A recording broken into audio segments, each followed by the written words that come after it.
Young man brother sister listen to me my lecture. বড় দুঃখের সাথে বলতে হচ্ছে যে মুসলমানের ভিতরে 90% মুসলমান আছে যারা যারা ইয়াং ম্যান, যারা যুবক যুবতী, যারা ম্যারিজ ম্যান, যারা বিবাহ করেছে, তারা অধিকাংশ মানুষই স্ত্রীর সহবাসে দোয়া পারে না। স্ত্রীর সহবাসে দোয়া যদি না জানে, যদি না পড়ে, না আমল করে, এতে কি করবে? এতে কি ফল দাঁড়াবে? এতে ফল দাঁড়াবে যে পৃথিবী আপনার সন্তানের জন্মের শুরু লগ্নে থেকেই শয়তান ধোঁকা দেবে।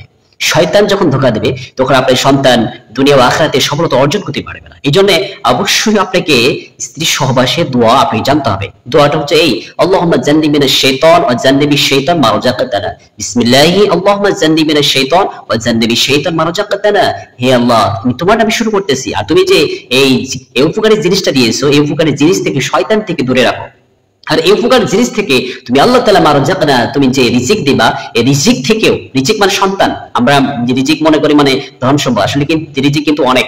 রিজিক হচ্ছে সন্তান, সন্ততি। এই সন্তানকে তুমি শয়তান থেকে তুমি বাঁচিয়ে দাও, শয়তান থেকে দূরে রাখো। সুবহানাল্লাহ। তার মানে এটা সুন্দর একটা দোয়া। এই দোয়াতে আমাদের ট্রেসিং আছে, হ্যাভ টু ট্রেসিং, শিক্ষা আছে যে আল্লাহ তাআলা আমাকে, আমার স্ত্রীকে এবং আমার সন্তান সন্তানের পরিজন্মদেরকে শয়তানের ধোঁকা থেকে বাঁচা। কারণ বিকজ ইন্নাহু লাকা আদুউম মুবিন, শয়তান হচ্ছে প্রকাশ্য দুশমন। শয়তান হচ্ছে মুমিনদের জন্য দুশমন, মুসলমানদের জন্য দুশমন। কারণ শয়তান আপনাকে কখনো জান্নাতে নিয়ে যেতে চায় না। সে শুধু চায় যে সে শুধু চায় যে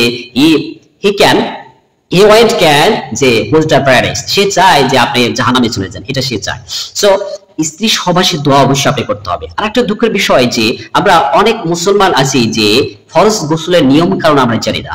ফরজ গোসল যেটা স্বপ্নদোষের কারণে হতে পারে, স্বামী স্ত্রীর মিলনের পরে এই ফরজ গোসল হয়। এই ফরজ গোসল কিন্তু এটা কিন্তু সুন্নাত, নফল, মুস্তাহাব, কিন্তু ওয়াজিব নয়। এটি ফরজে আইন। অবশ্যই আপনাকে এই ফরজটা আদায় করতে হবে। কারণ আল্লাহ তাআলা আদেশ করেছেন ওয়া ইন কুনতুম জুনুবান ফাতাহহারু, তোমরা যখন অপবিত্র হয়ে যাও তখন তোমরা পবিত্র হয়ে নাও। তার মানে এটা আল্লাহ তাআলা কমেন্ট করেছেন, আদেশ করেছেন। এই আদেশটা পালন করা কি ফরজে আইন, অবশ্যই আপনাকে পালন করতে হবে। আমাদের ফরজ গোসল না হওয়ার কারণে আমরা 24 ইয়ার্স, 24 ঘন্টা আমরা নাপাক হয়ে থাকি। আর নাপাক হয়ে থাকলে লা তাকরাবুস সালাত বিগাইরি তুহরা, যে নামাজ, অপবিত্র অবস্থায় নামাজ কখনো কবুল করা হবে না। মানে অপবিত্র অবস্থায় নামাজ পড়াই যাবে না, অপবিত্র অবস্থায় নামাজ কবুল হবে না। বিষ্ণু সাল্লাল্লাহু আলাইহি ওয়াসাল্লাম বলেন লা তাকরাবুস সালাতা বিগাইরি তুহরা, যে অপবিত্র অবস্থায় নামাজ হয় না। আবার অপবিত্র অবস্থায় কোরআনকে স্পর্শ করা যাবে না। লা ইয়ামাসসুহু ইলাল মুতাহহারুন, লা ইয়ামাসসুহু ইলাল মুতাহহারুন, যারা অপবিত্র অবস্থায় কোরআনকে স্পর্শ করে না, মানে কোরআনকে অপবিত্র অবস্থায় কেউ, শয়তান, মুশরিক যারা তার ধারণা করত যে এই কোরআনটা শয়তান নাযিল করে, নাউযুবিল্লাহ। আর আল্লাহ তাআলা এরপর নাযিল করেছেন লা ইয়ামাসসুহু ইলাল মুতাহহারুন, না, এটা পবিত্র স্থান থেকে, লাহে মাহফুজ থেকে সংরক্ষিত এই কোরআন, এই কিতাব, এই পবিত্র বাণী কখনো শয়তান, মুশরিকরা, ইন্নাহু মুশরিকুন নাজাসুন, মুশরিক হচ্ছে নাপাক, তারা নাপাক অপবিত্র অবস্থায় নিয়ে কোরআন স্পর্শ করতে পারে না। তার মানে আপনি যদি ফরজ গোসল যদি আপনি না করেন, ফরজ গোসলের নিয়ম কারণ যদি আপনি না জানেন, তাহলে আপনি কোরআন স্পর্শ করতে পারবেন না। এরপরে আপনি তাওয়াফও করতে পারবেন না। তাওয়াফ করতে হলে অবশ্যই, হজের সময় তাওয়াফ করতে হলে অবশ্যই আপনার কি করতে হবে? আপনার অবশ্যই পবিত্র থাকতে হবে, পবিত্র শরীর থাকতে হবে, ওযু করতে হবে।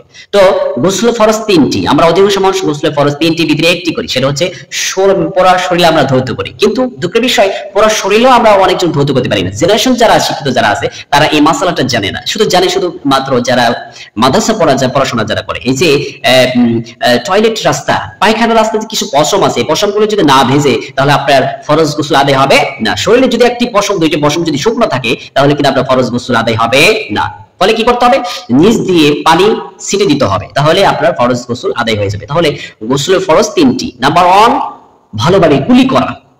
ভালোভাবে কুলি বলতে এখানে আপনার ঘরে কুলি করতে হবে, 1 বার নয়, 2 বার, 3 বার, সুন্নাত। কারণ 3 বার করলে আপনার মুখটা ভিজে যাবে। এরপরে নাম্বার 2 হচ্ছে গোসলের ফরজ দ্বিতীয় নাম্বার হচ্ছে যে নাকের ভিতরে পানি দেওয়া, নরম জায়গায় যেন পানি চলে যায়, এখানে যেন নরম জায়গায় পানি চলে যায়, নরম জায়গায় পানি গেলে তাহলে আপনার ফরজ আদায় হয়ে যাবে। নাম্বার 3 আমরা সবাই জানি সমস্ত শরীর ধৌত করা, মানে পায়খানার রাস্তাতেও এটা নিচ দিয়ে পানি দিতে হবে, তাহলে আপনার ফরজ গোসল আদায় হবে। এই 3টি না কারণে আমাদের যদি 3টির ভিতরে যে একটি যদি করি তাহলে কিন্তু ফরজ আদায় হবে না। ফরজ আদায় না হলে কিন্তু আপনার নামাজও হবে না, আপনার কোরআন স্পর্শ করা যাবে না, এবং হজও তাওয়াফ করা যাবে না, এবং মসজিদেও আসা যাবে না। কারণ অপবিত্র অবস্থায় মসজিদে আসা যায় না, কারণ মসজিদ হচ্ছে আল্লাহর পবিত্র স্থান।